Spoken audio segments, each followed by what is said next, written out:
বগুড়ার সান্তাহারে ভয়াবহ ট্রেন দুর্ঘটনার কবলে পড়েছে ঢাকা থেকে নীলফামারীগামী নীলসাগর এক্সপ্রেস। বুধবার দুপুরে সান্তাহার স্টেশনের অদূরে তিলকপুর এলাকায় ট্রেনটির 9টি বগি লাইনচ্যুত হয়। এই ঘটনার পর থেকে ঢাকার সাথে উত্তরবঙ্গের রেল যোগাযোগ পুরোপুরি বিচ্ছিন্ন হয়ে পড়েছে।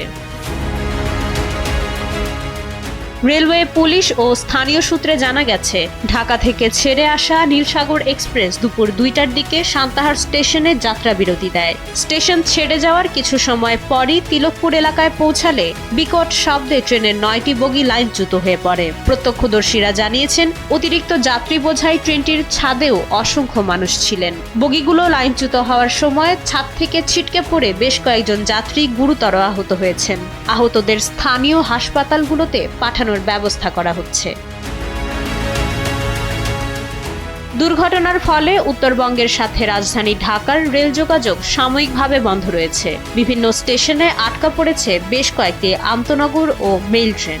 লাইনচ্যুত বগিগুলো উদ্ধারে রিলিফ ট্রেন তলব করা হয়েছে। তবে রেল লাইন পুনরায় সচল হতে কত সময় লাগবে তা এখনো নিশ্চিত নয়। মাই শামালিহা, সময়ের আলো।